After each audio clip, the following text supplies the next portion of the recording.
اچھا، یہ مہاجرین کی نشستوں کے بارے میں جماعت اسلامی کی کیا اوپینین ہے؟ دیکھیں، ہم یہ سمجھتے ہیں کہ مہاجرین کی نشستوں پر پالیٹکس کرنے کے بجائے یا اس کو ایک ایسا تنازعہ بنانے کے بجائے کہ جس کے نتیجے میں وہ جو پورا کشمیر کا ایشو ہے وہ خراب ہو، اس پر بیٹھ کر بات ہو سکتی ہے، تعداد پہ بات ہو سکتی ہے، طریقہ کار پہ بات ہو سکتی ہے، اور ان کی حلقہ بندیوں پہ بھی بات ہو سکتی ہے۔ لیکن یہ کیسے ممکن ہے کہ جن لوگوں نے اپنا سب کچھ قربان کر دیا اور ہجرتیں کی، اپنا خاندان جن کا آدھا وہاں ہے آدھا یہاں ہے، کچھ لوگوں کے پیارے جیلوں میں موجود ہیں اور وہ یہاں پر رہتے ہیں، ایسے لوگوں جنہوں نے خون دے کر کشمیر کی آزادی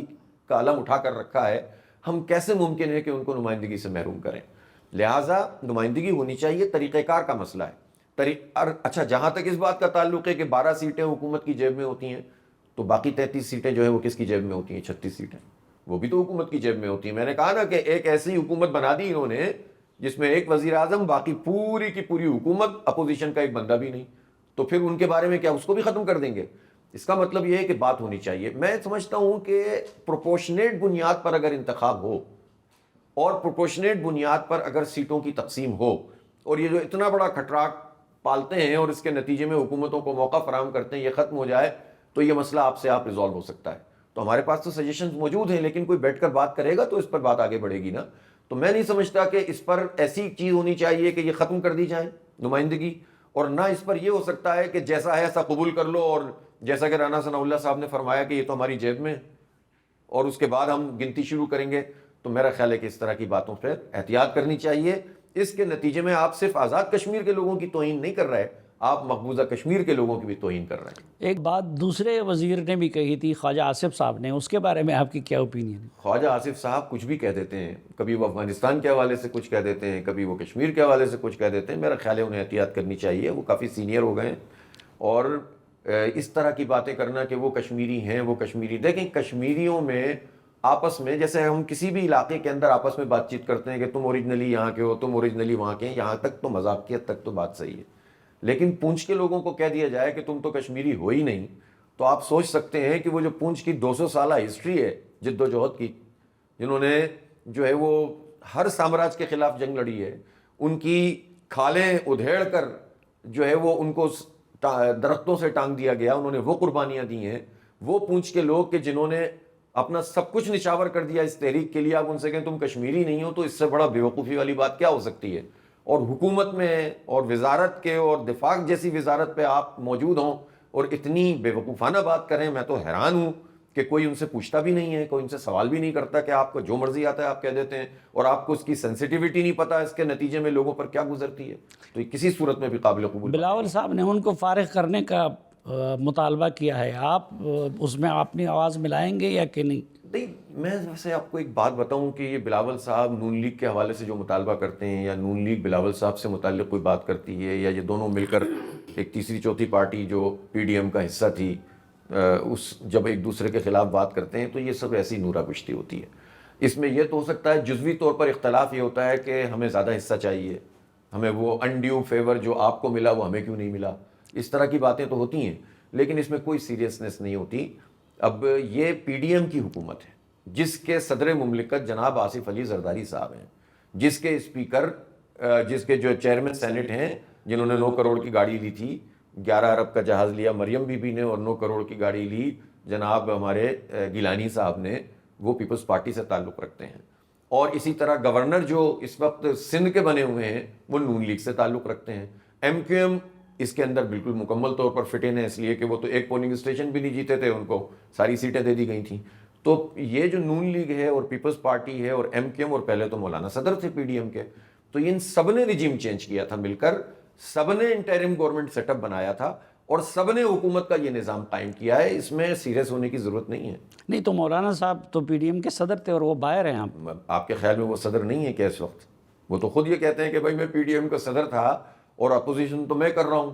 اور تو مطلب ظاہر ہے کہ یہ خود ایک سوالیہ نشان ہے، اور اس میں لرننگ ہے، کم از کم سینئر سیاستدانوں کے لیے اس میں بہت لرننگ ہے کہ ہم کسی ایک خاص موقع پر ایک انتہا پر پہنچ کر پتہ نہیں کس نادیدہ ہاتھوں میں کھیلتے ہیں، اور اس کے نتیجے میں ملک میں افراتفری پیدا کرنے کا سبب بن جاتے ہیں، انارکی پیدا کرنے کا سبب بن جاتے ہیں، اور عوام کا پورا اعتماد توڑنے کا سبب بن جاتے ہیں۔ اور اس کے بعد جب اپنا حصہ یا شیئر کم ملتا ہے تو ہمیں پریشانی شروع ہو جاتی ہے. تو یہ تو بالکل بھی نہیں ہونا چاہیے نا. سمجھنا چاہیے کہ وقتی فائدے کے لیے آپ مجموعی طور پر سیاست کا اور سیاسی عمل کا اور دستوری اور آئینی عمل کا نقصان کر رہے ہوتے ہیں. مولانا صاحب آج کل ایک اور تنازع کی زد میں بھی ہے، اور وہ شہداء سے متعلق انہوں نے جو بیان دیا ہے، آپ کی اس سے متعلق کیا رائے ہے؟ دیکھیں میرا خیال ہے مولانا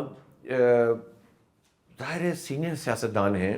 بہت اچھا ہمارا رابطہ ہے ان سے، بڑی نیاز مندی بھی ہے، مل کر اتحادوں میں کام بھی کیا ہے، شکایات بھی کی ہیں، اختلاف بھی کیا ہے اور اتفاق بھی کیا ہے. تو مولانا ظاہر ہے کافی دنوں سے اس نوعیت کی گفتگو جس میں ایک شکوہ اور شکایت اور غصہ موجود ہے وہ تو فرما رہے ہیں. اور جن لوگوں نے بھی ظاہر ہے کہ کمٹمنٹ کی ہوں گی ان کو یہ سمجھنا چاہیے کہ یعنی اتنا بڑا کام عمران خان صاحب کی حکومت کو ختم کرنے کا جن لوگوں نے کیا، اگر وہ بھی شاکی ہیں اور وہ بھی غصے میں ہیں، تو جن لوگوں نے یہ کام کیا ہے اور کروایا ہے تو ان کی تو یہ ذمہ داری بنتی ہے نا کہ وہ اپنے کنڈکٹ کی طرف دیکھیں کہ وہ کرتے کیا ہیں. پھر مولانا کا ظاہر ہے کہ اس پر آپ گفتگو کر سکتے ہیں کہ بیان میں جو شدت تھی، اور خاص طور پر وہ معاملہ کہ جس میں وہ ہمارے سپاہی یا ہمارے عام لوگ جو فوج کے ہوتے ہیں وہ تو ہم میں سے ہوتے ہیں نا، سبھی لوگ ہم میں سے ہوتے ہیں. تو کوئی ایسی بات بھی ہماری کہ جس کے نتیجے میں اس نوعیت کی چیز ہو وہ تو ظاہر ہے کہ بہت حساس ہو جاتی ہے. اور میرا خیال ہے کہ مولانا اس کو میک اپ کر لیں گے، اور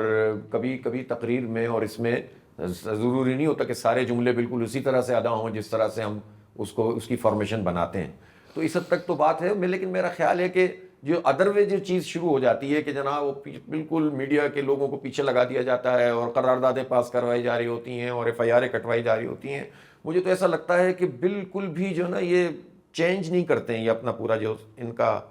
طریقہ کار ہے، وہی اسکرپٹ جو آج سے 10 سال پہلے تھا، 20 سال پہلے تھا، وہ بھی آج کے زمانے میں اسی طرح سے چل رہا ہوتا ہے. اس کا کوئی فائدہ نہیں ہوتا. بیٹھ کر بات ہونی چاہیے، اور یہ اچھا موقع ہے کہ جس پہ خود اسٹیبلشمنٹ کو بھی یہ سمجھنا چاہیے کہ ایسی کیا بات ہے کہ کوئی بھی آ کر غصے میں اسٹیبلشمنٹ کے خلاف بات کرنا شروع کرے اور وہ پاپولر ہو جائے، اور آپ کے جتنے مصنوعی اقدامات ہیں وہ اس کو مزید پاپولر کرنے کا سبب بنا دیں. تو یہ کس کا نقصان ہے؟ یہ قوم کا نقصان ہے، یہ فوج کا نقصان ہے. فوج کا کام ہمارا دفاع کرنا ہے، فوج ہماری بہت بڑی ضرورت ہے. تو میرا خیال ہے جو جتنا ذمہ دار ہے اس کی یہ ذمہ داری ہے کہ وہ ریوزٹ کرے اپنی تمام تر پالیسیوں کو. یہ نہیں سوچنا چاہیے کہ یہ سویلین ہیں تو بولتے رہتے ہیں، سیاستدان ہیں تو کرتے رہتے ہیں. اور چونکہ پریکٹس یہی رہی ہے بدقسمتی سے سیاستدانوں کی کہ وہ چاہتے وہ یہی ہے کہ اسٹیبلشمنٹ سے لوگ ناراض کیوں ہوتے ہیں؟ اس لیے ناراض ہوتے ہیں کہ ہم پر ہاتھ کیوں نہیں رکھا. عمومی طور پر تو یہی ہے نا، جب ہاتھ آپ کے اوپر ہوتا ہے تو آپ کہتے ہیں کہ جناب اسٹیبلشمنٹ جو ہے بہت اچھی ہے. پھر اس کے بعد آپ چلیں باقی چیزیں چھوڑ دیں، یہ جو کراچی میں میئرشپ کا مینڈیٹ وہ تک تسلیم نہیں کیا. پھر 2024 کے انتخابات میں پیپلز پارٹی کو کم از آدھی سے زیادہ سیٹیں، آدھی سے ذمہ داری سے کہہ رہا ہوں، سندھ میں وہ ان کو فارم 47 کی بنیاد پر دی گئی ہیں. یہ کوئی مینڈیٹ ان کا نہیں ہے. تو جب لوگ اس طرح مینڈیٹ لیتے ہیں تو پھر اس کے بعد وہ کیسے دعویٰ کرتے ہیں کہ وہ جو ہے نا وہ سیاسی عمل اور میثاق جمہوریت اور مل کر ہم جمہوریت کے لیے کام کریں گے. اور یہی کچھ شکایات ظاہر ہے کہ اور جماعتوں کو بھی ہیں جو کہتے ہیں کہ مجھے کیوں نہیں جتایا. ٹھیک.